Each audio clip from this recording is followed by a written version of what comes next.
Hello hello hello hello hello hello जी। आ जाओ फटाफट से मेरे क्यूटी पटूटी बच्चों, जल्दी जल्दी जिंदा लाशों आ जाओ। मैम एक पल आप क्यूटी बोलते हो, एक पल जिंदा लाशों बोलते हो, यही तो प्यार है। जल्दी फटाफट फटाफट फटाफट फटाफट फटाफट। हेलो मेरे बच्चे, कैसे हैं आप सब लोग? Hope you all are doing great at your home. घर पे सब कैसे हैं? बढ़िया। अंकल आंटी ठीक है? घर वाली ठीक है तुम्हारे? House life? मैम बस ये मत पूछो, हाउस लाइफ मत पूछा करो हमसे बस। आप देखो, पता आपको भी ये कैसे चल रही है, पता हमें भी ये कैसे चल रही है। तो क्या जले पर नमक छिड़कना नींबू के साथ जरूरी थोड़ी ना है? अरे यार बिल्कुल। उसी लाइफ को थोड़ा स्मूथ बनाने मेरे बच्चे हमारे वन शॉट्स आते रहते हैं, सो दैट जो क्लास में हो रहा है उसकी प्रॉपर रिवीजन आप एकदम धुआंधार तरीके से कर सको। ठीक है रजे? So come on let's start with company law. अब बहुत सारे बच्चे बोल रहे थे मैम कंपनी का वन शॉट कब आएगा, कब आएगा, कब आएगा, कब आएगा? लो आ गया कंपनी लॉ का वन शॉट मेरे बच्चे। और आज हम लोग कवर करने जा रहे हैं एमओए एओए एंड इन दोनों की ऑल्टरेशन के बारे में बच्चे वी विल डिस्कस। चलिए सुनना ध्यान से। तो आज का जो टॉपिक रहेगा, और प्रॉमिस करो, प्रॉमिस वन गो में देखोगे। मेरी कसम नहीं नहीं नहीं नहीं, मेरी कसम मत खाना, मेरी कसम मत खाना। तुमने पहले खाई है, तोड़ी है, तो तुम अपनी कसम खा लो कि तुम वन गो में देखोगे। बीच बीच में मेरे को छोड़ करके नहीं जाओगे, तुम मुझे चलता छोड़ जाते हो। ठीक है?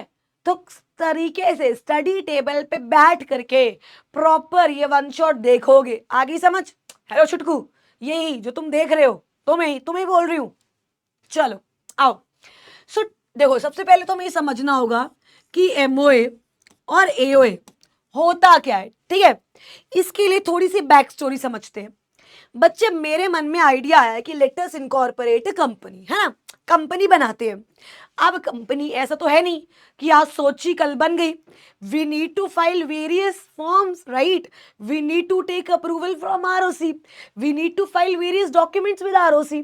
लाइकवाइज मेरे बच्चे, when we have to incorporate company, let us suppose हमने कंपनी बनानी है इंडिया के नंबर 1 गोलमो। ठीक है जी? तो गोलमा बनाने के लिए मेरे को आरओसी को स्पाइस प्लस देना पड़ता है। हमें सबको पता है आईएनसी 32 स्पाइस प्लस के 2 पार्ट्स होते हैं, पार्ट 1 पार्ट 2। साथ ही में मेरे बच्चे मुझे 2 डॉक्यूमेंट्स जिनको हम चार्टर डॉक्यूमेंट्स बोलते हैं, चार्टर, चार्ट नहीं, चार्टर डॉक्यूमेंट्स बोलते हैं, वो भी देने पड़ते हैं, MOA and AOA. MOA INC 33 और एओए आईएनसी 34। इन दोनों को बोला जाता है मेरे बच्चे चार्टर डॉक्यूमेंट्स ऑफ कंपनी, मतलब कंपनी के बेसिक डॉक्यूमेंट्स। मतलब कंपनी के क्या मेरे बच्चे? Basic documents. क्या यहां तक हम सबको क्लियर है? ठीक है। लेकिन मैम इनमें होता क्या है? देखो, एक तो इनकी है लॉ की डेफिनेशन। अगर मैं आपको एमओए और एओए की बात बोलूं, ठीक है, एक तो वो डेफिनेशन है जो कंपनीज एक्ट में गिवन है, जिसको पढ़ने से जो समझ आया होता है ना वो भी उड़ जाता है। सच में मैं आपको भी पढ़वाऊंगी, जिसको पढ़ने से जो समझ आया होता है ना वो भी उड़ जाता है। और एक है हमारी definition, journal definition. Journal definition से फिर भी हम इसको समझने की कोशिश कर सकते हैं। आइए, वो कह रहे हैं MO is the basic document, जिसमें कंपनी का नाम, पता, क्या करती है, कितने मेंबर्स हैं, लायबिलिटी कितनी है, बेसिक बेसिक इंफॉर्मेशन लिखी होती है। Your Aadhaar card, your PAN card are the basic documents, right? But जो घर पे तुम्हारे रूल्स रेगुलेशंस हैं, 8 बजे के बाद बाहर नहीं आना, इतने बजे से पहले बाहर निकलना नहीं, इतने बजे खाना खा लेना है, ज्यादा फोन पे इधर बातें करने नहीं, टुकुर टुकुर किसी को देखना नहीं। समझो, ये सब इंटरनल रूल्स एंड रेगुलेशंस है।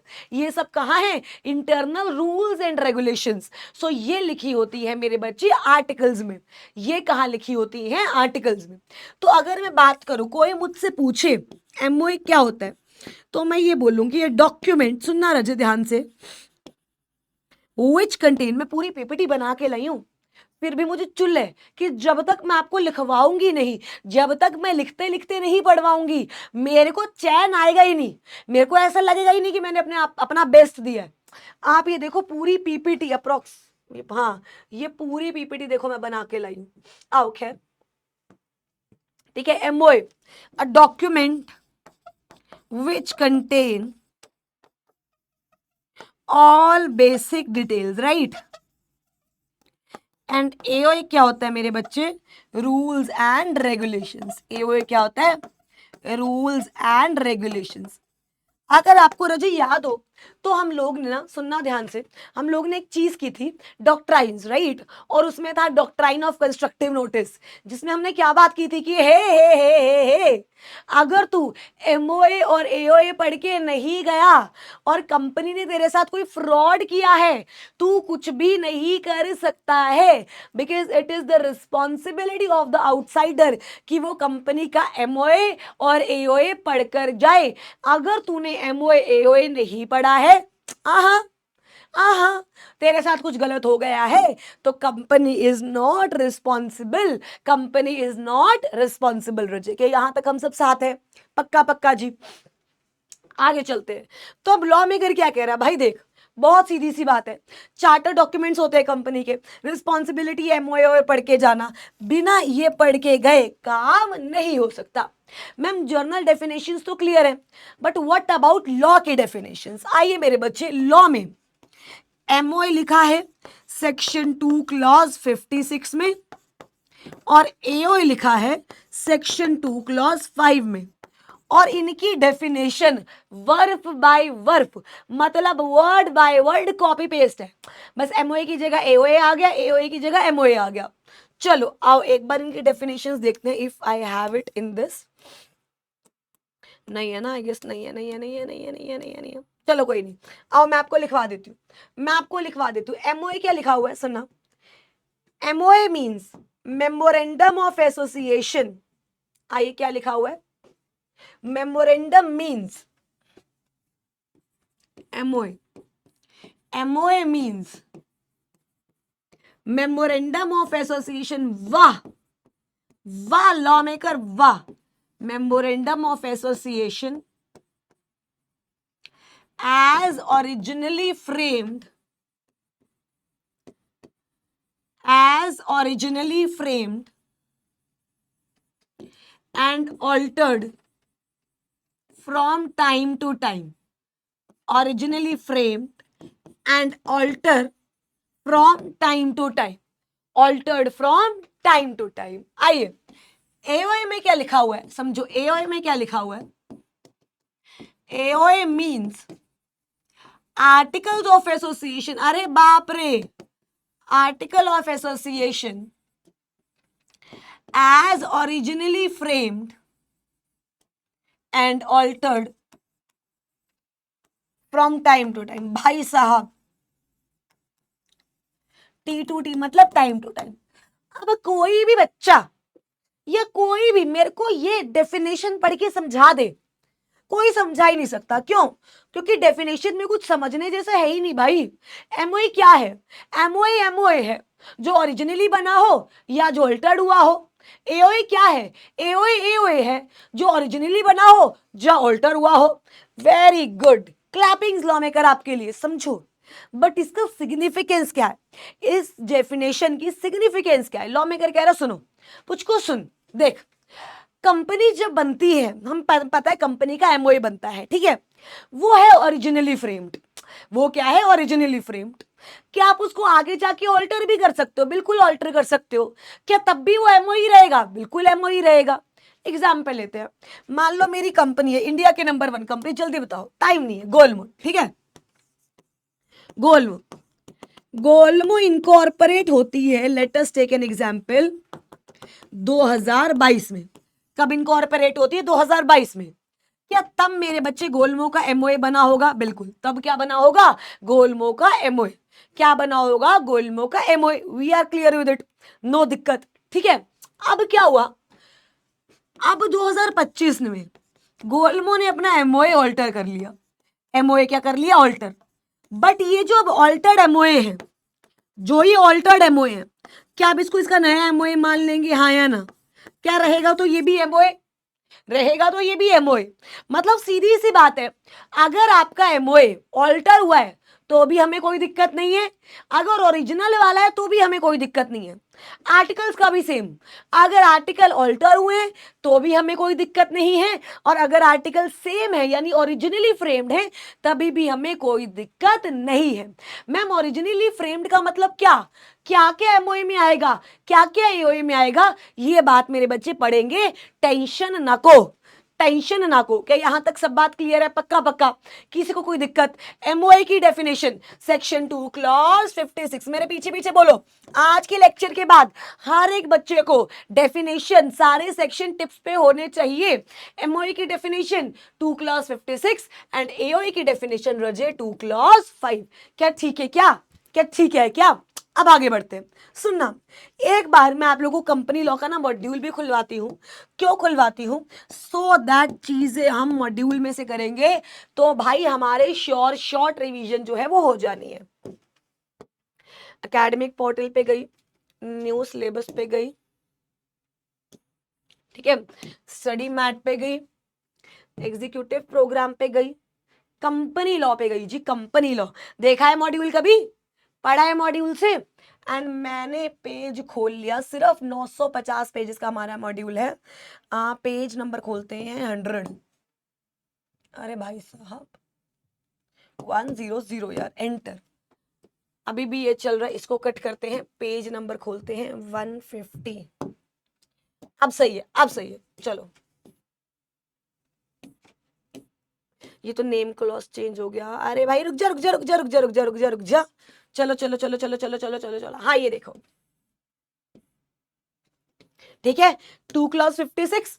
आइए अब सुनना, section sorry sorry sorry, actually ये जो स्टैंड है ना, ये जो स्टैंड है ये इस तरीके से है, मतलब एक वर्टिकल लगा है, हॉरिजॉन्टल लगा है। अब मैंने तभी तुम्हें अपनी कसम नहीं दिलवाई थी। आइए सुनना, सेक्शन नंबर 4 है मेरे बच्चे एमओए का, सेक्शन 5 है एओए का। सेक्शन 4 ही बताता है कि एमओए में क्या क्या आएगा। सेक्शन 4 क्या बताता है कि एमओए में क्या क्या आएगा? सेक्शन 4 बोलता है एमओए में 6 क्लॉजेज है। एमओए में कितने क्लॉजेज है? 6, जिसे हम बोलते हैं एनरोल सीएस, जिसे हम क्या बोलते हैं? एनरोल सीएस, प्यार से। सबसे पहला मेरे बच्चे नेम क्लॉज, दूसरा रजिस्टर्ड ऑफिस क्लॉज, तीसरा ऑब्जेक्ट क्लॉज, चौथा लाइबिलिटी क्लॉज, पांचवा कैपिटल क्लॉज, और छठा सब्सक्रिप्शन क्लॉज। छठा क्या है मेरे बच्चे? Subscription clause. अब सुनना मेरी बात, अब सुनना, ये 6 क्लॉज है एमओए में, और ये बात कहां लिखी हुई है? Section number 4। सेक्शन याद रखो, सेक्शन 4 एमओए, सेक्शन 5 एओए। ये बात कहां लिखी है? Section number 4। अब मैम इन क्लॉज में आएगा क्या क्या? ऑब्वियसली नेम क्लॉज में क्या आएगा कि कंपनी का नाम क्या है। अगर कंपनी प्राइवेट है तो नाम के पीछे प्राइवेट लिमिटेड आएगा, अगर कंपनी पब्लिक है तो नाम के पीछे लिमिटेड आएगा। वो कह रहा सुन ले सुन ले सुन ले सुन ले, name should not be undesirable और आइडेंटिकल। भाई अश्लील नाम नहीं रखना, कोई अश्लील नाम नहीं रखना। जो तुम आपस में एक दूसरे को कहकर बुलाते हो, क्या उस नाम से कंपनी खोल सकते हो? समझ रहे हो ना, समझ रहे हो ना? वो नाम नहीं रखना। कोई भी अभद्र नाम जो हमारे सबके दिलों को ठेस पहुंचाए, जो दिल दुखाए, जो अश्लील हो, अनडिजायरेबल हो, वो नाम नहीं रखना, और किसी कंपनी से मिलता जुलता नाम भी नहीं रखना। अब एक कंपनी है रिलायंस, क्या मैं अपना नाम रख सकती हूँ रिलायंसेस? नहीं भाई, द रिलायंस नहीं, अ रिलायंस नहीं, एस रिलायंस नहीं, एन रिलायंस नहीं। मतलब क्या है? नाम ना तो अनडिजायरेबल होना चाहिए, ना ही आइडेंटिकल, मतलब किसी और कंपनी से, किसी और एलएलपी से क्या हो? मिलता जुलता। क्या यहां तक क्लियर है? दूसरा रजिस्टर्ड ऑफिस, क्या पूरा एड्रेस बता दोगे? 810 Pegasus studio, sector number 68, Noida, floor number 1, studio number 67। मैंने तो बता दिया, पर क्या तुम पूरा बता दोगे? नहीं, सिर्फ क्या आएगा? Name of the state. So हम ये देख सकें कि आरओसी कौन सी पढ़ रही है। रजिस्टर्ड ऑफिस में क्या आएगा मेरे बच्चे? Name of state. अच्छा, सबसे इंपॉर्टेंट इन 6 के 6 क्लॉजेस में जो सबसे इंपॉर्टेंट है वो है ऑब्जेक्ट क्लॉज। वो क्या है मेरे बच्चे? Object clause. अच्छा, ऑब्जेक्ट क्लॉज में क्या आएगा? क्या आएगा कि कंपनी का नाम? नहीं, ऑब्वियसली कंपनी क्या करती है, objects for which a company is formed. याद करो, एक डॉक्ट्राइन कराई थी अल्ट्रा वायर्स, उसमें क्या कराया था? अगर तुमने कोई भी काम अपने ऑब्जेक्ट क्लॉज से बाहर जाकर किया है वो क्या है? Ultra vires. वो क्या है? Ultra vires. आइए, तो ऑब्जेक्ट क्लॉज मतलब object for which a company is formed, right? उसके बाद लाइबिलिटी, कि भाई लिमिटेड बाय शेयर है, लिमिटेड बाय कैपिटल है, लिमिटेड बाय गारंटी है या अनलिमिटेड कैपिटल है, राइट? कुछ तो पता होगा ना कि कंपनी है कौन सी। लिमिटेड बाय शेयर है ये भी लिखा होगा, लिमिटेड बाय गारंटी है ये भी लिखा होगा, अनलिमिटेड है ये भी लिखा होगा। तो लिमिटेड क्लॉज में, लाइबिलिटी क्लॉज में 3 चीजें आएंगी, ठीक है? लिमिटेड बाय शेयर, ठीक है, लिमिटेड बाय गारंटी और अनलिमिटेड कंपनी। उसके बाद अगर कंपनी लिमिटेड बाय शेयर है, अगर कंपनी क्या है? लिमिटेड बाय शेयर, तो कुछ कैपिटल तो होगी, हाँ या ना? हम लोग को पता है कि issued capital, authorised capital, nominal capital, paid up capital, called up capital, subscribed capital, कितने तरीके की कैपिटल होती है, right? But when we talk about capital clause में सिर्फ क्या आती है? Authorised capital. क्या आती है मेरे बच्चे? Authorised capital. कैपिटल क्लॉज में आएगी मेरे बच्चे ऑथराइज्ड कैपिटल। मतलब कंपनी कितनी कैपिटल आगे जाकर इश्यू करना चाहती है, ओरिजिनली कितनी कैपिटल का स्पैन लेकर चल रही है, ऑथराइज्ड कैपिटल। अच्छा, शुरू शुरू में कंपनी का सब्सक्राइबर कौन था? कंपनी के सब्सक्राइबर कौन थे? कौन ऐसे महान लोग हैं जिन्होंने कंपनी के पहले पहले शेयर लिए? हमें पता है public company minimum 7, public private minimum 2। तो सब्सक्राइबर का नाम, नेम ऑफ सब्सक्राइबर, प्लस में उन्होंने कितने शेयर लिए थे, क्योंकि हमें पता है कि हर सब्सक्राइबर को एक शेयर लेना जरूरी है कम से कम, येस और नो। ये सब किस में आता है मेरे बच्चे? एमओए में। किस में आता है? एमओए में। एक बार याद करते हैं, एक बार याद करो कितने clauses? Enrol CS, enrol CS, name clause, registered office, object, liability, capital, subscription. Company का नाम क्या है? पब्लिक है तो पीछे लिमिटेड आएगा, प्राइवेट है तो प्राइवेट लिमिटेड आएगा। Name should not be undesirable, name should not be identical. उसके बाद हमने बात की रजिस्टर्ड ऑफिस, सिर्फ और सिर्फ स्टेट का नाम आएगा। उसके बाद ऑब्जेक्ट क्लॉज, कंपनी किसके लिए बनी है? एक होती है मेन ऑब्जेक्ट और एक होती है एंसेलरी ऑब्जेक्ट्स। उसके बाद लायबिलिटी क्लॉज, उसके बाद क्या है मेरे बच्चे? लायबिलिटी क्लॉज, कि भाई कंपनी लिमिटेड बाय शेयर है, लिमिटेड बाय लायबिलिटी है, अनलिमिटेड कंपनी है। कंपनी भाई है क्या? कंपनी भाई है क्या? उसके बाद लिमिटेड बाय शेयर है। कैपिटल क्लॉज, कितनी कैपिटल से फॉर्म हुई है? कौन सी कैपिटल? Authorised capital. और कंपनी के शुरू शुरू में सब्सक्राइबर्स कौन थे? हमें पता है कि company, if the company is OPC, तो एक क्लॉज वहां और ऐड हो जाता है। क्या नाम है? क्या नाम है? Nomination clause. क्या यहां तक क्लियर है? और अगर कोई बच्चा इसके बाद क्लास बंद करके गया ना कि ठीक है 20 मिनट हो गए हैं, अब थोड़ा ब्रेक ले ले, अब जिंदा लाशों ये नहीं करना है। मेरी आंखों में देखो, एक बार आंखों में देखो, डर नजर आ रहा है तुम्हें? मतलब तुम्हें गुस्सा नजर आ रहा है, हाँ या ना? ये देखो आ रहा है ना? तो उसी तरीके से ढंग से बैठ के देखना। आ गई? आगे बढ़ते हैं। सुनना, एक बार अपने मॉड्यूल पे चलते रहे। देखो यहां तक क्लियर है? The memorandum of association contains the objects for which the company is pursue. The contents of memorandum, which is the charter of the company, it not only shows the formation of the company but also determines the scope of operations. Because object clause की जब हम बात करते हैं, object में तो रजे आता ही यही है, राइट? देखो फिर हमने काफी सारे क्लॉजेस की बात करी। जब हमने एमओए की बात करी, लास्ट वर्ड लिमिटेड होना चाहिए, अनडिजायरेबल नहीं होना चाहिए। उसके बाद स्टेट आएगा सिर्फ रजिस्टर्ड ऑफिस में, सिचुएशन क्लॉज में। ऑब्जेक्ट की कंपनी बनी क्यों है, लायबिलिटी कंपनी एग्जैक्टली है क्या। कैपिटल क्लॉज में सिर्फ क्या आएगा? अथराइज्ड कैपिटल। क्या आएगा मेरे बच्चे? अथराइज्ड कैपिटल। अगर आप मॉड्यूल भी पढ़ेंगे तो मॉड्यूल में भी सिर्फ इतना ही लिखा हुआ है, राइट? उसके बाद बोला गया कि अगर, जब देखो एक तो होता है जब कंपनी फॉर्म होगी तो उसको नाम रिजर्व करवाना पड़ेगा, और जब कंपनी को अपना नाम चेंज करना है तो उसको नाम रिजर्व करवाना पड़ेगा, ये बात याद रखना। सुनना, जब कंपनी फॉर्म होगी तब उसको नाम रिजर्व करवाना है, जब कंपनी चेंज होगी, राइट, नाम चेंज होगा तो रिजर्व करवाना है। वो कह रहा है देख, अगर कंपनी फॉर्म्ड है और उसको अपना नाम रिजर्व करवाना है तो वो स्पाइस में ही हो जाएगा, और तब नाम रिजर्व होगा 20 दिन के लिए। कितने दिन के लिए नाम रिजर्व होता है? 20 दिन के लिए। But if I want to change my name, then I have to apply it in RUN, and उसमें नाम रिजर्व होता है 60 डेज के लिए। कितने दिन के लिए होता है? 60 डेज के लिए। देखिए ये बात कहाँ लिखी हुई है, कहाँ लिखी हुई है? Provided that application for reservation of name, तो 60 डेज के लिए होगा।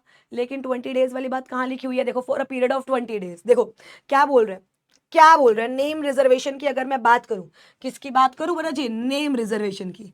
तो दो तरीके क्या है, एक तो न्यू कंपनी और एक एग्जिस्टिंग कंपनी को चेंज करना है, हाँ या ना?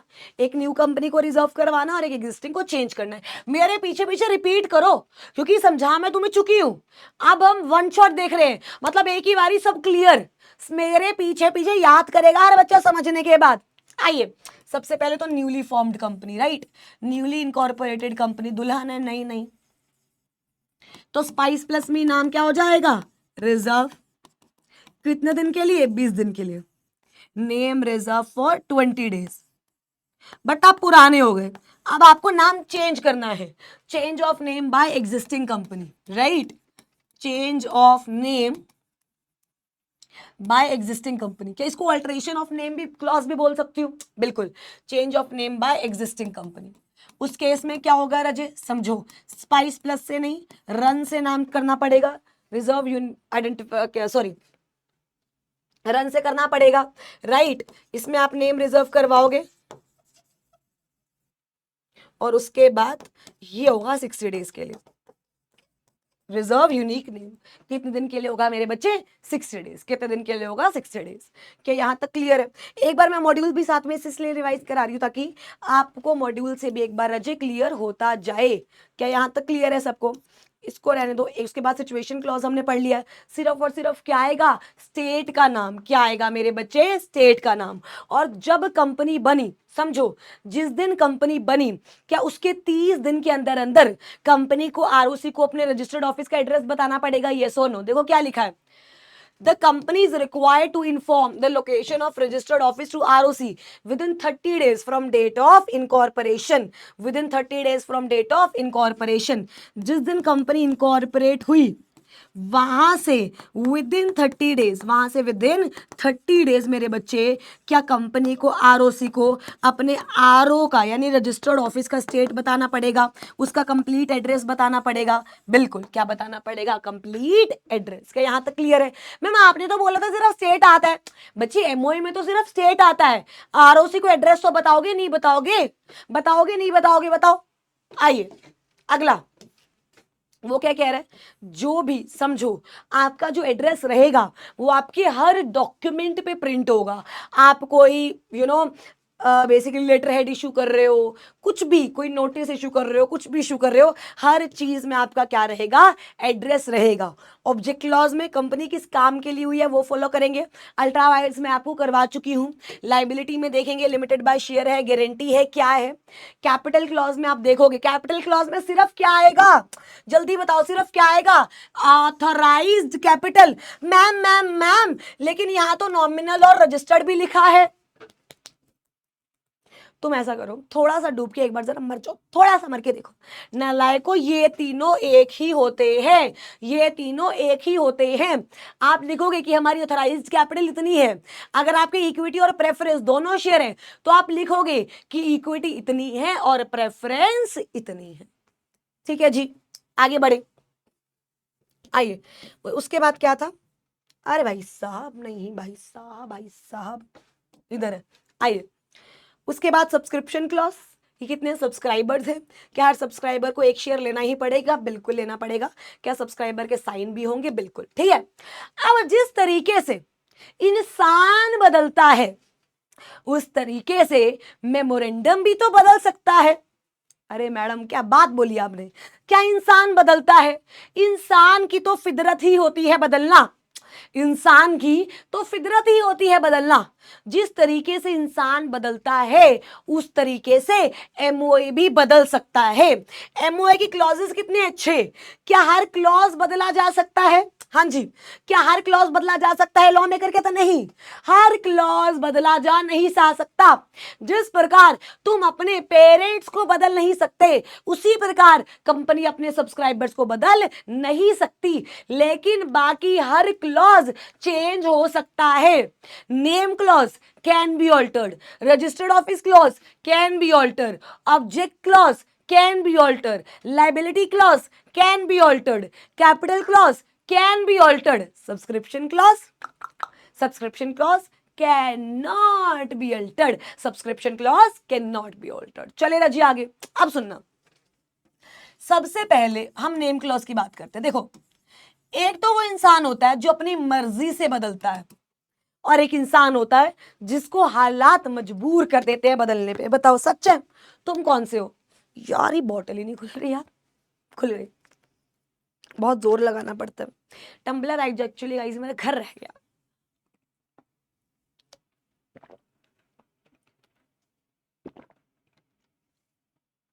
सोना नहीं है, सोना नहीं है, छोले भटूरे नहीं खाने बीच में। चलो, ये भैया आज मुझे गिरा के मानेंगे, लग गया मुझे पता। आइए, नेम क्लॉज के वजह जब मैं बात करती हूं तो या तो कंपनी नाम चेंज करेगी अपनी मर्जी से, या उसे सेंट्रल गवर्नमेंट बोलेगी चल चिरकुट नाम चेंज कर, चल चापली नाम चेंज कर। समझो, या तो company will change its name on its own, या फिर company will change the name on directions issued by CG. ठीक है, सीजी ने बोला तेरा नाम किसी और कंपनी से रिजेंबल करता है, चल फटाफट नाम चेंज कर, चल फटाफट नाम चेंज कर। सुनना बहुत ध्यान से, बहुत इजी लैंग्वेज में करा रही हूं बच्चे, बहुत इजी लैंग्वेज में करा रही हूं। लॉ मेकर क्या कहते हैं, सुनना कि हे कंपनी, अगर तू अपनी मर्जी से नाम चेंज कर रही है तो सीजी की परमिशन ले ले और एसआर पास कर दे। एक बार दोबारा, सीजी की परमिशन ले ले और एसआर पास कर दे। हे कंपनी, अगर तू अपनी मर्जी से नाम चेंज कर रही है, बोलो बोलो बोलो, हे कंपनी, अगर तू अपनी मर्जी से नाम चेंज कर रही है तो सीजी की परमिशन ले ले और एसआर पास कर दे। ठीक है, सिंपल सॉर्टेड। और अगर तू सीजी के कहने पे नाम चेंज कर रही है तो भाई जब उसके कहने पे नाम चेंज कर रही है तो परमिशन थोड़ी ना लेगी उसकी। सीधी सी बात, सीधी सी बात। एक्चुअली क्या देखा गया है कि लड़कियों को शौक होता है कि जब ब्रेकअप होता है उसके बाद ना उनको एक मेकओवर चाहिए, बेसिकली वो बाल कटवा लेती है, वो बाल कटवा लेती है। ऐसा लड़कों में भी देखा गया है। भाई अब समझो, जब सब सही चल रहा है तो तुम सामने वाले की अप्रूवल लेते हो कि क्या ये करा लूं, क्या ये करा लूं। अब भाई जब कुछ है ही नहीं तो अप्रूवल कहां से लोगे? उसने ही तो तुम्हें बदलने के लिए मजबूर किया है, सो नो। तो कह रहा है कि अगर तुम खुद नाम चेंज कर रहे हो तो सीजी की अप्रूवल प्लस एसआर, सीजी माने आरओसी, सीजी की अप्रूवल प्लस एसआर, सीजी की अप्रूवल प्लस एसआर। लेकिन अगर तुम्हें सीजी ने बोला है नाम चेंज करने के लिए तो सीजी की अप्रूवल की तो जरूरत ही नहीं है। सिर्फ क्या पास करना है, ओआर, सिर्फ क्या पास करना है, ओआर। और विद इन 3 मंथ्स तुम्हारा नाम क्या हो जाना चाहिए, चेंज। तुम्हारा नाम क्या हो जाना चाहिए, चेंज। क्या इतनी बात समझ आई? मैम एक बार और देखो, अगर मैं अपना नाम रख रही हूं, मान लो पीडब्ल्यू अपना नाम डब्ल्यूपी रख रही है, पीडब्ल्यू अपना नाम डब्ल्यूपी हो गया, पीडब्ल्यू का नाम क्या हो गया, डब्ल्यूपी। समझो, क्या अपनी मर्जी से चेंज कर रहे हैं? यस, आरओसी की अप्रूवल प्लस एसआर, आरओसी की अप्रूवल प्लस एसआर। लेकिन अगर सीजी ने पीडब्ल्यू को नाम चेंज करने के लिए बोला तो सिर्फ क्या पास होगा, ओआर। और 3 महीने के अंदर अंदर पीडब्ल्यू को अपना नाम क्या करना पड़ेगा, चेंज। क्या यहां तक क्लियर है? लेकिन इसमें एक ट्विस्ट है। अगर मैं सिर्फ कन्वर्जन कर रही हूं, मैं क्या कर रही हूं, कन्वर्जन, मतलब अगर मैं अपने नाम के पीछे प्राइवेट लगा रही हूं या प्राइवेट हटा रही हूं, इसका मतलब क्या है कि मैं पब्लिक से प्राइवेट बन रही हूं। ठीक है, और अगर मैं प्राइवेट से पब्लिक बन रही हूं तो इस केस में मेरे बच्चे मेरे को सीजी की अप्रूवल नहीं चाहिए। इस केस में मेरे को सीजी की अप्रूवल नहीं चाहिए। सिंपल सी बात, सिंपल सी बात। नाम चेंज कर रही हूं, CG approval plus SR, CG के कहने पे कर रही हूं, ओआर 3 महीने के अंदर अंदर करना है। लेकिन अगर कन्वर्जन कर रही हूं पब्लिक से प्राइवेट, प्राइवेट से पब्लिक, पब्लिक से प्राइवेट, प्राइवेट से पब्लिक, तो मेरे को मेरे बच्चे सीजी की अप्रूवल जो है वो नहीं चाहिए। क्या यहां तक क्लियर है? पक्का पक्का। एक बार देखते हैं, आ जाओ। सेक्शन 13 बात करता है मेरे बच्चे ऑल्ट्रेशन ऑफ एमओए की। ऑल्ट्रेशन ऑफ एमओए कौन सा सेक्शन बात करता है? सेक्शन 13। रुको ये बात यहां लिखवा भी देती हूं। आइए, सेक्शन नंबर 13। सेक्शन कौन सा है रजे? 13। आइए देखिए क्या लिखा हुआ है। देखो, ऑल्ट्रेशन ऑफ नेम क्लॉज, या तो कह रहा है change of name as the instance of the company, मतलब कंपनी अपनी मर्जी से करेगी, या on the direction from CG. देखो क्या लिखा हुआ है, the name of the company can be altered by SR and with the approval of CG.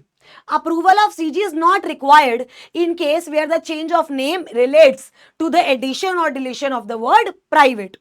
If through inadvertence, गलती से कंपनी का जो नाम था वो ऐसा लगता है सीजी को कि किसी और कंपनी से आइडेंटिकल है, तो सीजी बोल सकती है कंपनी को नाम चेंज करने के लिए 3 महीने के अंदर अंदर कंपनी को नाम चेंज करना होगा, और क्या पास करना होगा? ओआर। क्या पास करना होगा? ओआर। अब अगर कंपनी ने अपना नाम चेंज कर लिया तो सीजी यानी जो आरओसी है, समझो, यानी क्या है? जो आरओसी है, क्या कंपनी को नया सर्टिफिकेट ऑफ इनकॉर्पोरेशन देगी? क्योंकि हम सबको पता है जब कंपनी बनती है सर्टिफिकेट ऑफ इनकॉर्पोरेशन मिलता है आईएनसी 11 में, जिसमें मेरा नाम लिखा होता है। क्योंकि अब मेरा नाम ही चेंज हो गया, मेरा क्या चीज हो गया? नाम। तो क्या मेरे को नया सर्टिफिकेट ऑफ इनकॉर्पोरेशन मिलेगा? यस, नया सर्टिफिकेट ऑफ इनकॉर्पोरेशन मिलता है आईएनसी 25 में। हाँ जी, नया सर्टिफिकेट ऑफ इनकॉर्पोरेशन कौन से सेक्शन में मिलता है? आईएनसी 25। दोबारा, कौन से सेक्शन में मिलता है? आईएनसी 25। क्या यहां तक क्लियर है? अब एक ट्विस्ट आता है, इंपॉर्टेंट इंपॉर्टेंट गाइस, कान लगा के सुनिएगा, कान लगा के सुनिएगा। वो क्या कह रहा है? अगर कंपनी ने अपनी एनुअल रिटर्न फाइल नहीं की, समझो, अगर कंपनी ने अपनी एनुअल रिटर्न फाइल नहीं करी, अपनी फाइनेंशियल स्टेटमेंट फाइल नहीं करी, कंपनी ने डिपॉजिट्स रीपे नहीं किए, डिबेंचर्स रिडीम नहीं किए, इन पे इंटरेस्ट नहीं दिया, तो वो कंपनी अपना नाम चेंज नहीं कर पाएगी। एग्जाम में क्वेश्चन आ सकता है कि कौन कौन से केसेस में कंपनी अपना नाम चेंज नहीं कर सकती। क्या सवाल आ सकता है कि कौन कौन से केसेस में कंपनी अपना नाम चेंज नहीं कर सकती? लिखिए, cases where change of name is not allowed. आइए, कौन कौन से केसेस हैं मेरे बच्चे? याद करो, समझो, कोई मूवी नहीं चल रही जो तुम पॉपकॉर्न खाते हुए, खाना खाते हुए, चाय पीते हुए देख रहे हो। यू गाइज हैव टू भी मेरे पीछे पीछे रिपीट करना है। जितनी मेरी एनर्जी है, मैं एक भाई पूरे पैक्ड रूम में कर रही हूं, मेरे को सामने सिर्फ मैं दिख रही हूं। हर 30 मिनट बाद मुझे ऐसा लगता है कहीं मैं पागल तो नहीं हो गई, राइट? इतनी एनर्जी। बट फिर मुझे याद आता है कि नहीं, बच्चों के पास जाना है, एनर्जी पूरी होनी चाहिए। तो जितनी मुझ में एनर्जी है उतनी ही तुम में होनी चाहिए। आगे समझ? ओए मेरे छोटू, ओए हेलो, ये सामने बच्चे बैठ के चाय पी रहे हैं, समझ आ गई? चलो आओ। Case where change of name is not allowed. कब? सुनना मेरे बच्चे, जब कंपनी ने डिफॉल्ट किया है ना जी। किस में डिफॉल्ट किया है? एनुअल रिटर्न, यानी एमजीटी 7। याद है सबको? एनुअल रिटर्न मतलब एमजीटी 7। आइए, एनुअल रिटर्न एमजीटी 7, या फिर फाइनेंशियल स्टेटमेंट्स एओसी 4। ठीक है, उसके बाद हाँ, रीपेमेंट ऑफ डिपॉजिट्स,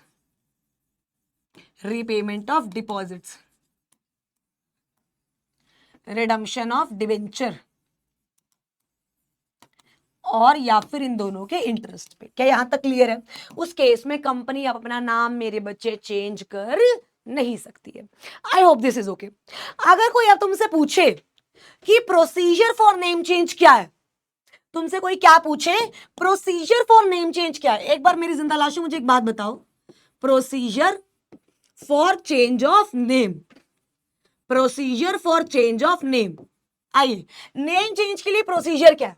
देखो, सबसे पहले याद रखना, कोई भी काम जब कंपनी का होता है, बोर्ड मीटिंग बुलाई जाती है। क्या की जाती है? बोर्ड मीटिंग बुलाई जाती है। बीआर पास होगा, बोला जाएगा कि चलो ठीक है नाम चेंज करते हैं। एसआर पास कराने के लिए, जनरल मीटिंग कराने के लिए भी बीआर चाहिए, यस और नो। तो सबसे पहला क्या होगा? ओ करंट लग गया यार। Call board meeting, right. उसके बाद अपना नाम रिजर्व करवाओगे भाई, तुम नाम जो है रिजर्व करवाओगे रन में, राइट। 60 डेज के लिए होगा। फिर तुम जर्नल मीटिंग बुलाओगे, फिर तुम एसआर पास करोगे, फिर तुम आरओसी के आगे भीख मांगोगे। आरओसी आरओसी नाम चेंज हो गया, एसआर पास हो गया, हमें नया सीओआई दे दे, हमें नया सीओआई दे दे।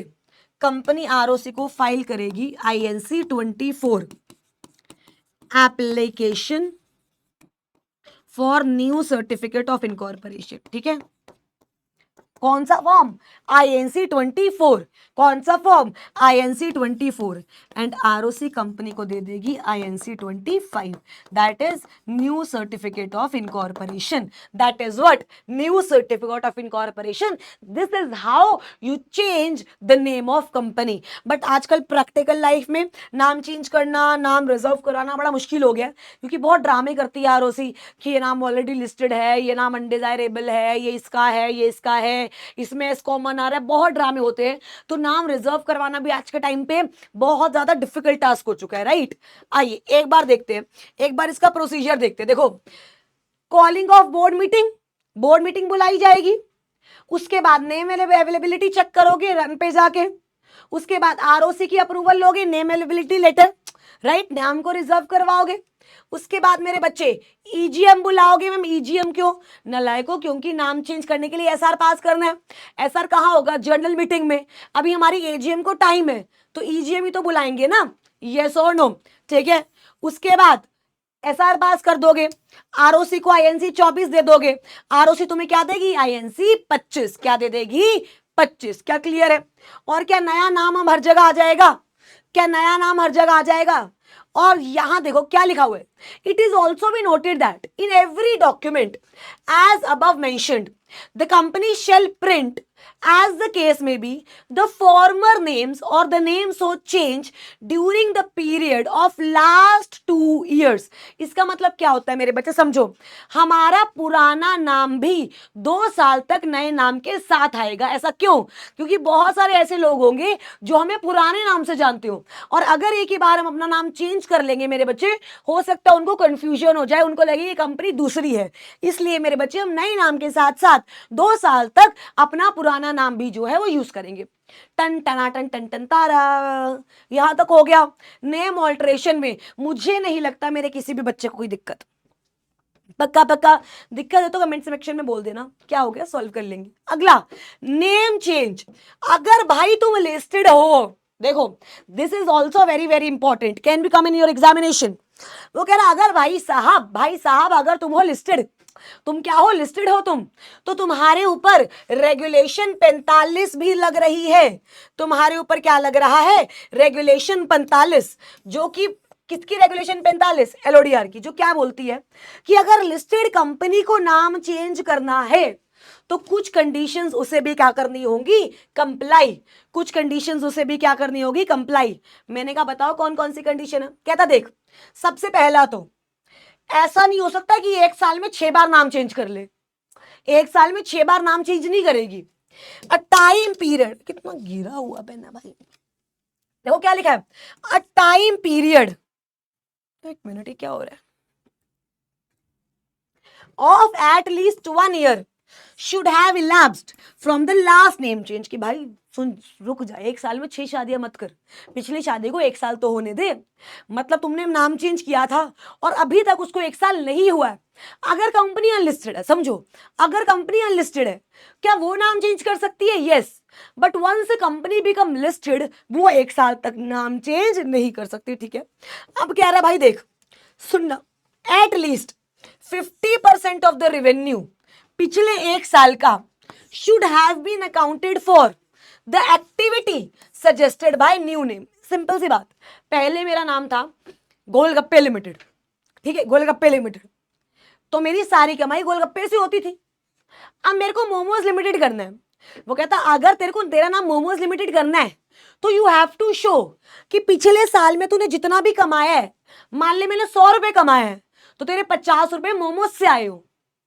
मैम इसका मतलब नहीं आए तो देखो, अगर मेरा नाम ही सजेस्ट नहीं करता न्यू एक्टिविटी, समझो मेरा नाम, नया नाम है शिवानी मिगलानी, शिवानी मिगलानी लिमिटेड, तो फिर ये कंडीशन लगेगी ही नहीं ना। समझो ये कंडीशन कब लग रही है, जब नया नाम कोई एक्टिविटी सजेस्ट कर रहा है, जब नया नाम कोई एक्टिविटी सजेस्ट कर रहा है। अगर मेरा नया नाम कोई एक्टिविटी सजेस्ट नहीं कर रहा तो ये कंडीशन भी नहीं लगेगी। बट ये कंडीशन क्या कह रही है कि भाई अगर तेरा नाम कोई एक्टिविटी सजेस्ट कर रहा है तो पिछले एक साल का आधा कम से कम रेवेन्यू उस नए नाम से आना चाहिए। क्या क्लियर है? या फिर अगर नहीं भी आया तो भी, तो amount invested in the new activity is eight least 50% of the assets, कि या तो तेरी टोटल इनकम का आधा उससे आना चाहिए या फिर तेरी टोटल एसेट का 50% नए नाम ने जो एक्टिविटी बताई है उस पे लगा है। अब सिंपल सी बात देखो, अगर नया नाम कोई भी एक्टिविटी नहीं बताता तो ये ड्रामेबाजी करने की जरूरत ही नहीं है, ये चोचले करने की जरूरत ही नहीं है।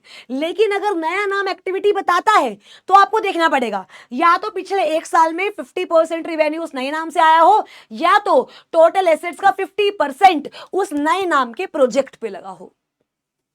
क्लियर है जी? एक मिनट, क्या गलती क्या हो रही है, ऐसा क्यों हो रहा है, क्या क्लियर है? आइए उसके बाद वो क्या कह रहा है, on satisfaction of condition listed entity, फिर आरओसी को पास देखेगी कि भाई नाम है या नहीं है। जब उसका नाम चेंज हो जाएगा, मेरे बच्चे सब लोगों को, अपने डिपॉजिटरीज को, अपने शेयर होल्डर्स को, स्टॉक एक्सचेंज को, सबको बता देगी।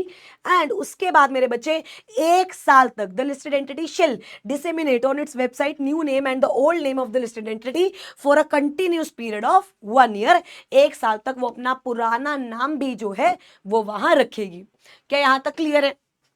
पक्का पक्का। देखो क्या लिखा हुआ है, provided that if any listed entity has changed its activity which are not reflected its name, it shall change its name in line with the activities within a period of 6 months from the change of activities। वो कह रहा है अगर उसने activity change कर ली और उसका नया नाम उसकी एक्टिविटी को नहीं शो कर रहा सही से, तो 6 महीने के अंदर अंदर उसे क्या करना पड़ेगा, अपनी एक्टिविटीज भी, अपना जो नाम है वो इस तरीके से चेंज करना पड़ेगा बच्चे कि वो उसकी नई एक्टिविटी सजेस्ट करे। क्या यहां तक क्लियर है? एक बार इसे लिख ले, आ जाओ। ये शायद यहां पे लिखा भी होगा तो मुझे लिखवाने की शायद जरूरत नहीं पड़ेगी। एक मिनट रुको।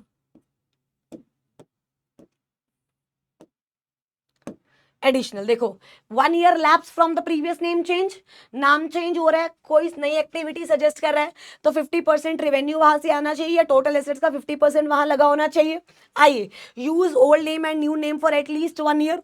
If old listed entity has change its activity which are not reflected its name, it shall change its name within a period of 6 months. इसका क्या मतलब है कि भाई देखो, मैंने अपना नाम चेंज कर लिया, मेरी एक्टिविटी वही है, जो मैं कर रही थी वही कर रही हूं, मेरा नाम चेंज हो गया, मेरा नाम मेरी एक्टिविटी नहीं शो कर रहा, कोई दिक्कत नहीं है।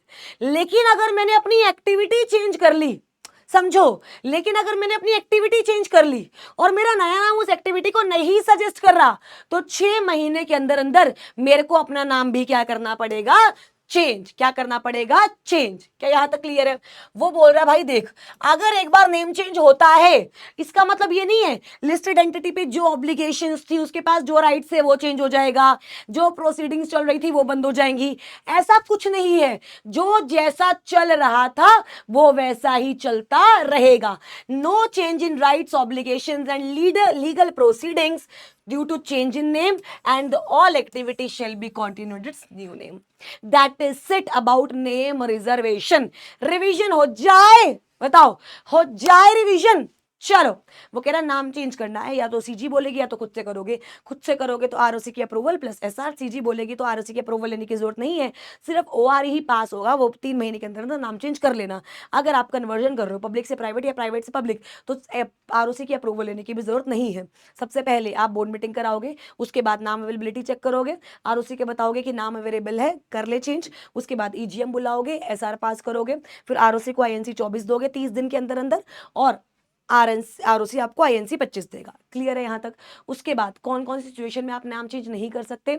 जब आपने एनुअल रिटर्न फाइल नहीं करी, जब आपने फाइनेंशियल स्टेटमेंट्स फाइल नहीं करी, जब आपने डिपॉजिट रीपे नहीं किए, जब आपने डिबेंचर्स रिडीम नहीं किए, या जब इन दोनों पे इंटरेस्ट नहीं दिया। वो कह रहा है अगर एलओडीआर है तो 1 साल में एक ही बार नाम चेंज होगा। अगर आपका नया नाम किसी एक्टिविटी को सजेस्ट कर रहा है तो 50% रेवेन्यू लास्ट ईयर का उस एक्टिविटी से आना चाहिए, या फिर आपका जो टोटल एसेट है उसका 50% जो है उस एक्टिविटी पे लगा हो। और अगर आपका नाम चेंज कर लिया, आपने एक्टिविटी चेंज नहीं की, कोई दिक्कत नहीं है, बट अगर आपकी एक्टिविटी चेंज हो गई और आपका जो नाम है वो एक्टिविटी को सजेस्ट नहीं कर रहा, 6 महीने के अंदर अंदर आप नाम चेंज करोगे। जब आपका नाम चेंज हुआ उसके 1 साल तक हर डॉक्यूमेंट में आपका पुराना और नया नाम आता रहना चाहिए। अब नाम चेंज कर लिया तो इसका मतलब ये नहीं है लीगल प्रोसीडिंग हट जाएंगी, ऑब्लिगेशन हट जाएंगी, ऐसा कुछ भी नहीं होगा, सब सेम रहेगा। सब क्या रहेगा? सेम। क्या नेम रिजर्वेशन, नेम ऑल्ट्रेशन, क्या मेरे हर बच्चे को क्लियर है? नेम ऑल्ट्रेशन हर बच्चे को क्लियर है। अब क्या क्या रह गया, क्या क्या रह गया एक बार देखते हैं। Registered office clause, object clause, liability clause, capital clause, subscription clause. Liability clause, liability clause, capital clause की जो ऑल्ट्रेशन है, कैपिटल क्लॉज की ऑल्ट्रेशन है सेक्शन नंबर 61 में।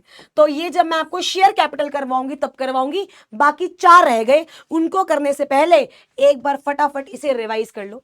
एक बार फटाफट से मेरे बच्चे एलओडीआर वाला एक बार पढ़ लो, एलओडीआर वाले जो स्टेटमेंट थे एक बार पढ़ लो, उसके बाद हम आगे बढ़ेंगे। रुको रुको रुको रुको, effect of change of name पढ़ लो, ये लो एक बार, ये इंपॉर्टेंट आ सकता है। Effect of change of name कहाँ गया भाई? आइए एक बार ये पढ़ लीजिए फटाफट से गाइस, फटाफट से।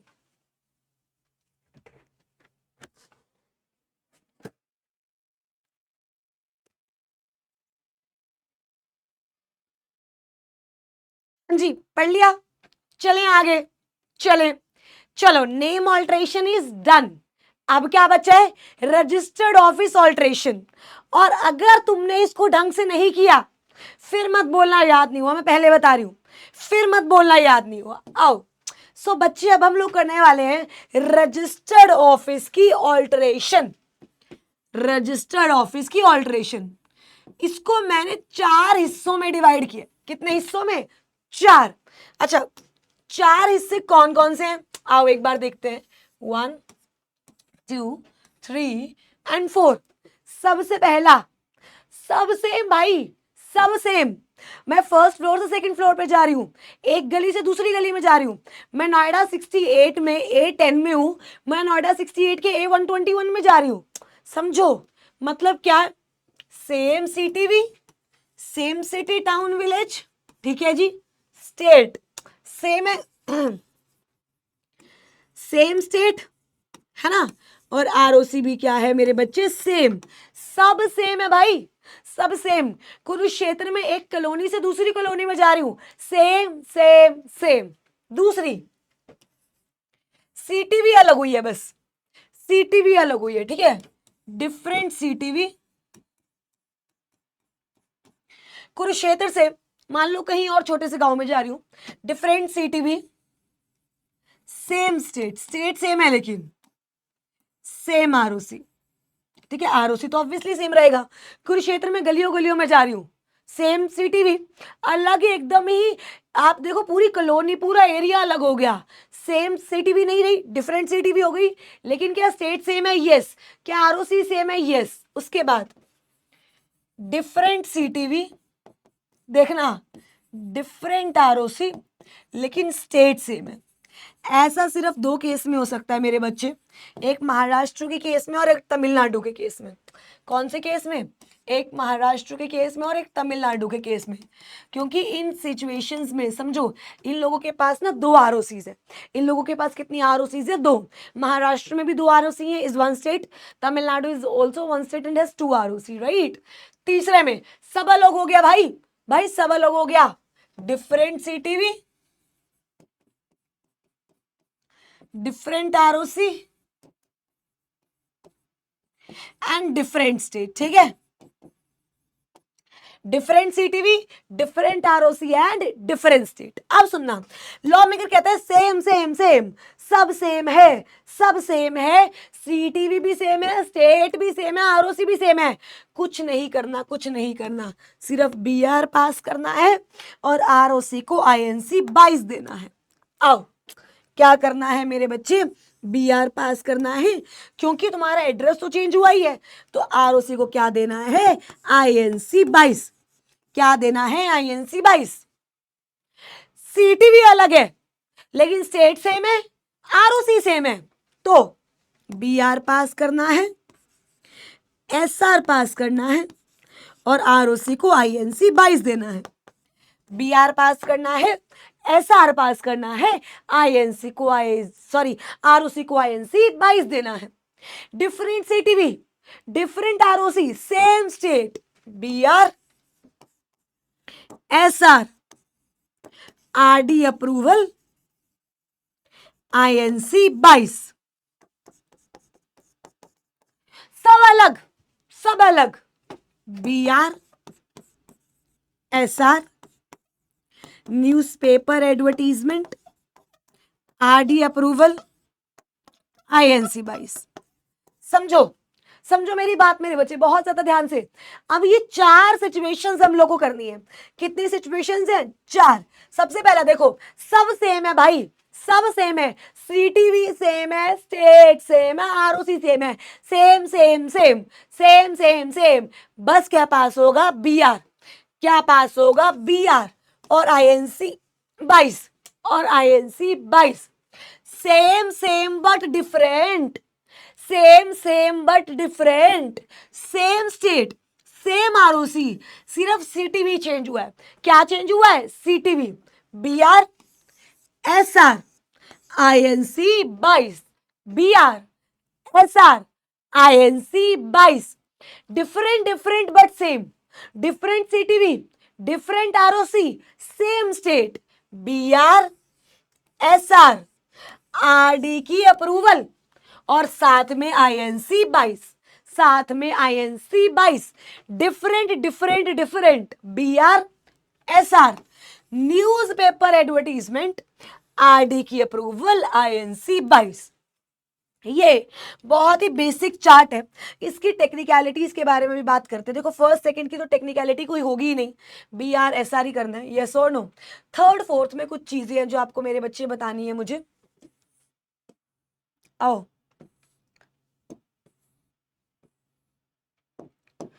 रजिस्टर्ड ऑफिस कहाँ पे चला गया इसमें, एक मिनट रुकना।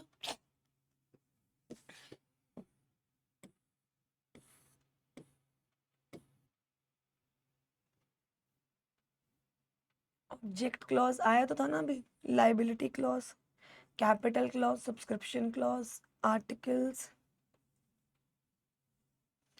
ऑल्ट्रेशन ऑफ एओए चलेगा नहीं है इसमें आई गेस ना, सीजी है, फिर कैपिटल आ गया, फिर ऑब्जेक्ट क्लॉज आ गया, आइए लाइबिलिटी आ गया, फिर उसके बाद ये आ रहा रजिस्टर्ड ऑफिस। आइए देखिए, सबसे पहले क्या है, पास बोर्ड रेजोल्यूशन। क्या है, पास बोर्ड रेजोल्यूशन। इंटीमेशन किसको जाएगी, आरओसी को, ठीक है। 30 डेज के अंदर अंदर क्या देंगे मेरे बच्चे, आईएनसी 22। अब समझो, क्या इसमें एमओए में चेंज होगा, इसमें एमओए में चेंज नहीं होगा। क्यों चेंज नहीं होगा, क्योंकि एमओए में आता है स्टेट, स्टेट तो सब सेम है, तो मतलब मैम एमओए में चेंज सिर्फ लास्ट वाले में होगा, यस, क्योंकि उसमें स्टेट भी अलग आ रहा है। पहले 3 में तो स्टेट क्या रह रहा है, सेम, क्या रह रहा है, same, does not involve alteration of MOA. उसके बाद बात करते हैं आउटसाइड द लोकल लिमिट। हमने क्या किया, एसआर पास करना है, दैट टू पोस्टल बैलेट, फिर बीआर पास करना है, एसआर पास करना है, पास बोर्ड रिजल्ट पास, एसआर होगा, बीआर होगा, 30 डेज के अंदर अंदर आईएनसी 24 देना है। अब इतना हर मेरे बच्चे को पता है, जहां जहां एसआर पास होगा, बोलो बोलो, जहां जहां एसआर पास होगा वहां वहां एमजीटी 14 जाएगा। वहां वहां क्या आ जाएगा, MGT 14। पूरे कंपनीज एक्ट में ये बात मेरे बच्चे याद रखना, जहां जहां SR पास होगा वहां वहां MGT 14 जाएगा। वन स्टेट टू अनदर नहीं, same state different ROC, BR, SR, और कहां से अप्रूवल लेनी है, रीजनल डायरेक्टर। कहां से अप्रूवल लेनी है, रीजनल डायरेक्टर। वो कह रहा है रीजनल डायरेक्टर को एप्लीकेशन लगाओगे इन द फॉर्म INC 23, और उसे क्या बताओगे, BR पास हो गया, SR पास हो गया। हम जगह छोड़कर जा रहे हैं, हम फ्रॉडिया नहीं है, हम फ्रॉड नहीं कर रहे। हमने इंप्लॉयज के ड्यू क्लियर किए हैं, हमने अपने क्रेडिटर से परमिशन ले ली है, क्रेडिटर्स को या तो वापस कर दिया पूरा पैसा, या उनसे क्या ले लिया, परमिशन, या उनसे क्या ले लिया, परमिशन। देखो क्या लिखेंगे, copy of board resolution and special resolution. साथ ही में क्या हम उसे बोलेंगे, भाई ध्यान से देख, बहुत ध्यान से, इंप्लॉयज के सारे ड्यूज क्लियर कर दिए हमने, क्रेडिटर से क्या ले लिए, परमिशन। और ये डिक्लेरेशन कौन देगा, या तो KMP देंगे, या तो दो डायरेक्टर, या तो KMP या तो दो director. No default in workman dues creditors and has obtain the consent of creditors. और डिक्लेरेशन कि भाई जो हमारी अगर कोई प्रोसीडिंग्स यहां चल रही हैं तो उसमें दिक्कत नहीं आएगी। एक और कॉपी देंगे क्या, कि भाई हमने ये बात चीफ सेक्रेटरी को बता दी है और उसकी कॉपी हम आपको दे रहे हैं। रीजनल डायरेक्टर क्या करेगा, 15 दिन के अंदर अंदर एग्जामिनेशन देखेगा कि हाँ क्या सिचुएशन बनती है, और उसके बाद जब रीजनल डायरेक्टर की कॉपी आ जाएगी तो वो आप ROC को दे दोगे in the form INC 28 with in 30 days. With in 30 days. Ma'am थोड़ी खिचड़ी पक गई, थोड़ी खिचड़ी पक गई, आओ आओ खिचड़ी से पुलाव बनाते हैं। देखो आओ, BR क्लियर है, हाँ मैम ये क्लियर है, SR भी क्लियर है, हाँ मैम ये भी क्लियर है, उसके बाद RD की अप्रूवल भी क्लियर है, हाँ मैम यहां तक क्लियर है। RD की अप्रूवल कौन से फॉर्म में देंगे मेरे बच्चे, INC 23, ठीक है। INC 23 आप जब दोगे तो RD को क्या बताओगे, एक डिक्लेरेशन दोगे। एक क्या दोगे, डिक्लेरेशन, कि हमारे वर्कमैन ड्यूज में कोई डिफॉल्ट नहीं है, क्रेडिटर्स के साथ हम कोई डिफॉल्ट नहीं कर रहे। ये डिक्लेरेशन या तो एक KMP देगा या तो दो डायरेक्टर देंगे। मैम यहां तक समझ आ गया, कोई दिक्कत नहीं है। उसके बाद हम बोलेंगे कि भाई लीगल प्रोसीडिंग्स में कोई चेंज नहीं आएगा, ठीक है। उसके बाद हम यहाँ पे क्या बात बोलेंगे कि हमने ये ऑफिस चेंज कर रहे हैं, हम ऑफिस चेंज कर रहे हैं, ये बात, इसकी कॉपी हमने किसको दे दी है, चीफ सेक्रेटरी को दे दी है, और ये बात हम आपको बता रहे हैं। जब RD के पास ये सारे डॉक्यूमेंट्स आ जाएंगे तो RD क्या करेगा, 15 दिन के अंदर अंदर या तो एप्लीकेशन अप्रूव करेगा या रिजेक्ट करेगा। मैम मॉड्यूल में टाइम कुछ और लिखा है, देखो बच्चे, एक्ट में टाइम कुछ और है और रूल्स में टाइम कुछ और है, बट हम कौन से वाला रेफर करेंगे, रूल्स वाला। कौन से वाला, आई एम सॉरी, रेफर करेंगे रूल्स वाला। वो क्या कह रहे हैं, जो रीजनल डायरेक्टर है वो एग्जामिन करेगा एंड 15 दिन के अंदर अंदर वो क्या करेगा, ऑर्डर पास करेगा। जब से, तो मैं यहां लिख दूं RD की अप्रूवल आएगी 15 days from application. From application RD का ऑर्डर आने के बाद उसके 30 दिन के अंदर अंदर हम ROC को क्या देंगे, INC 28, कि RD की अप्रूवल आ चुकी है, RD की अप्रूवल आ चुकी है। क्या यहां तक क्लियर है। देखो from one state to another state आ गया, इसको एक बार छोड़ते हैं। बताओ क्या यहां तक सबको क्लियर है, यस और नो। एक बार रिवाइज कर ले, ठीक है मैम। BR, SR, RD की अप्रूवल INC 23 में, कुछ डॉक्यूमेंट्स जाएंगे INC 23 के साथ साथ, RD 15 दिन में अप्रूवल दे देगा। RD की अप्रूवल जब आ जाएगी 30 दिन के अंदर ROC को INC 28 देंगे, और INC 22 तो जाएगा ही जाएगा, जिसमें हम RD को कि हाँ हमारा रजिस्टर्ड एड्रेस चेंज हो गया है। INC 22 किसको जाएगा मेरे बच्चे, ROC को। सिंपल। क्या यहां तक क्लियर है, कोई दिक्कत नहीं है। अब आगे चलते हैं, आइए। अगर मेरे बच्चे समझो, अगर one state to another state हो रहा है तो भी BR, SR सेम है, RD की अप्रूवल सेम है, लेकिन बीच में आ जाता है मेरे बच्चे न्यूज़पेपर एडवर्टीजमेंट। बीच में क्या आ जाता है, न्यूज़पेपर एडवर्टीजमेंट। आपको RD को अप्लाई करने के पहले क्या देनी पड़ती है, न्यूज़पेपर एडवर्टीजमेंट। मतलब RD को अप्लाई करने के पिछले 30 दिन में, ऐसा नहीं लिखा कम से कम 30 दिन में, RD को अप्लाई करने के पिछले 30 दिन में आप न्यूज़पेपर एडवर्टीजमेंट दे दो, ताकि किसी को अगर कोई डाउट है तो वो बता दे, ऑब्जेक्शन रेज कर ले। अगर ऑब्जेक्शन रेज हो जाती है तो प्रोसीजर अलग होगा, अगर ऑब्जेक्शन रेज नहीं होती तो आरडीबी ऑब्वियसली अप्रूवल दे देगा। मतलब मैम थर्ड और फोर्थ ऑलमोस्ट सेम है, बस न्यूज़पेपर एडवर्टीजमेंट का फर्क है। एग्जैक्टली मेरे बच्चे, किसका फर्क है? न्यूज़पेपर एडवर्टीजमेंट का। और जो फोर्थ केस होगा, क्या उसमें एमओए भी अल्टर होगा? क्या उसमें एमओए भी अल्टर होगा? यस और नो?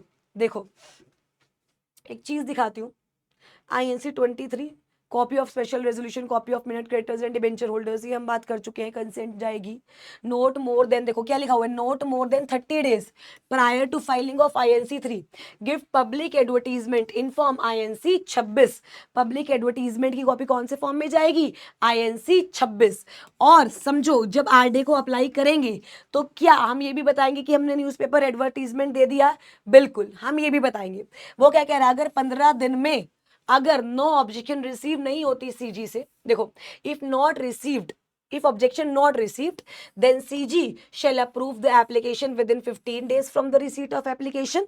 लेकिन अगर ऑब्जेक्शन रिसीव हो जाती है तो दो केस होंगे, या तो मेरे और मान लो क्रेडिटर्स ने ऑब्जेक्शन रेज की थी, उनके बीच में कंसेंसस बन गया है, मतलब हमारे माइंड मीट कर गए हैं, मतलब हम दोनों इक्वल पेज पे आ गए हैं, जो ऑब्जेक्शन थी वो खत्म हो गई है, तो 60 दिन के अंदर अंदर जो सीजी है यानी आरडी है वो अप्रूव कर देगी। अदरवाइज जो आरडी है वो देखेगी कि अप्रूव करना है या नहीं। आओ इसको एक बार दोबारा समझते हैं। देखो इसको मैं ऐसे बना लेती हूं, same state different ROC different CTV, ठीक है, ऐसे बना लेती हूं, ठीक है जी। सेम स्टेट नहीं, different state different ROC different CTV, सब कुछ अलग है, सब कुछ क्या है मेरे बच्चे? अलग, ठीक है। पहले केस में क्या होगा, इधर हेलो शूट को सो रहे हो, चांटे पड़े चांटे, इधर देखो इधर देखो। पहले केस में क्या होगा रजे, बहुत ज्यादा ध्यान से, पहले केस में क्या होगा, BR SR,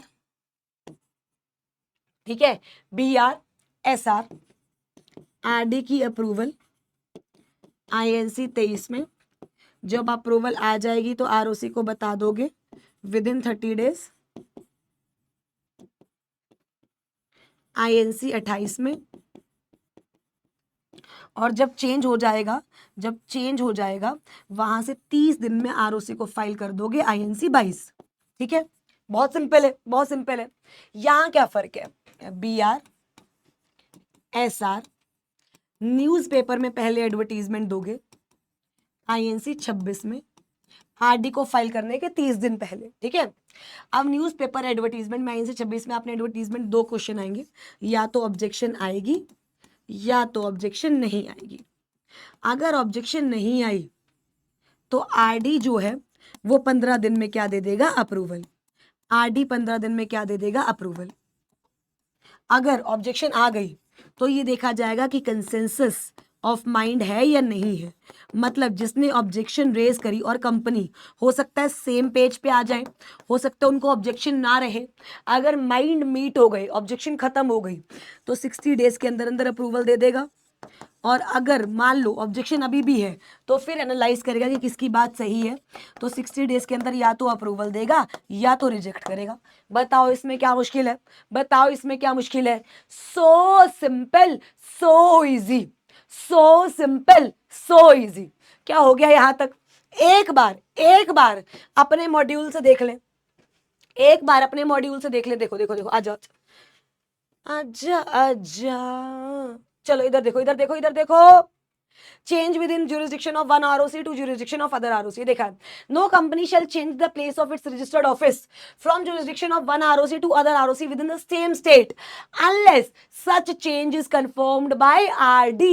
मतलब क्या, लास्ट दोनों केसेस में आपको आरडी की अप्रूवल लेनी पड़ेगी। हाँ जी, आपको आरडी की क्या लेनी पड़ेगी, अप्रूवल।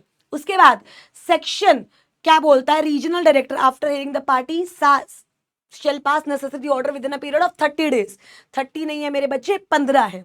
कितना है, 15, और नीचे भी कितना है, 30 आरओसी रिकॉर्ड कर लेगी और हम आरओसी को फिर क्या दे देंगे, आईएनसी 22। क्या दे देंगे, INC 22। One state other state वाले में सिर्फ एक चीज एक्स्ट्रा हो जाएगी, क्या मेरे बच्चे, न्यूज़पेपर एडवर्टीजमेंट। क्या आ जाएगा, न्यूज़पेपर एडवर्टीजमेंट।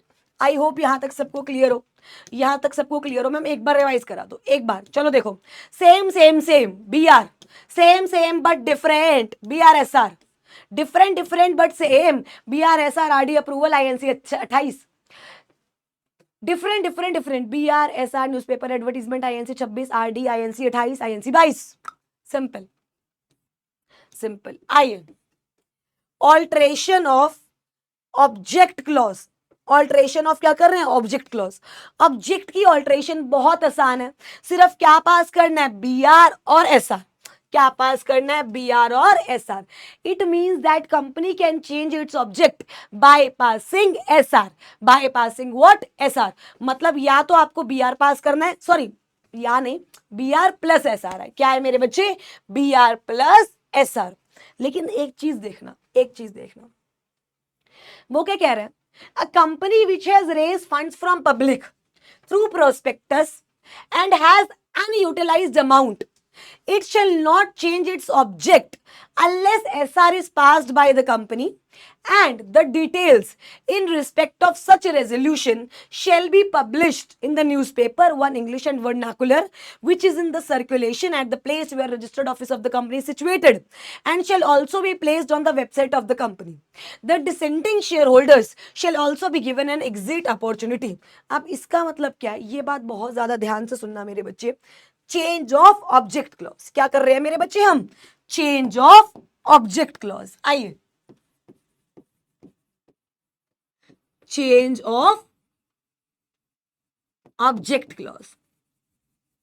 लॉ मेकर क्या कह रहे हैं, सुनना सुनना, दो तरीके हैं। बहुत सिंपल तरीका क्या है, B R plus S R मिट्टी पाओ, खत्म करो, और जहां जहां एस आर पास होगा वहां वहां एमजीटी 14 जाता है आरओसी को। कितने दिनों में, 30 डेज के अंदर अंदर मेरे बच्चे एमजीटी 14 किसको जाएगा, आरओसी को। किसको जाएगा, आरओसी को, ठीक है।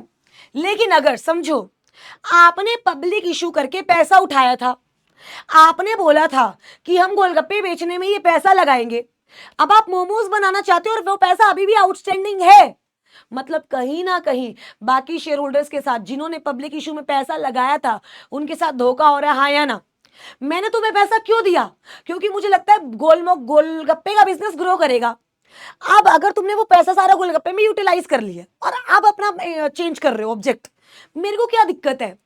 लेकिन तुमने जो पेरे से गोलगप्पे के लिए पैसा रेस किया था वो अभी भी अनयूटिलाइज्ड है, समझो। अगर जो पब्लिक से जिस काम के लिए पैसा रेस किया था वो उस काम में पूरा लगा दिया, अब ऑब्जेक्ट चेंज कर रहे हो, simple B R plus S R, कुछ फैंसी नहीं। लेकिन आपने पैसा उठाया पब्लिक से, वो पैसा अभी यूटिलाइज नहीं किया और अभी अपना ऑब्जेक्ट चेंज करना चाह रहे हो, मतलब कहीं ना कहीं हो सकता है पब्लिक के साथ गलत हो, यस और नो, कहीं ना कहीं हो सकता है मेरे बच्चे पब्लिक के साथ गलत हो। तो क्या इस सिचुएशन में हमें न्यूज़पेपर एडवर्टीजमेंट देनी पड़ेगी, बताओ छुटकू, बिल्कुल।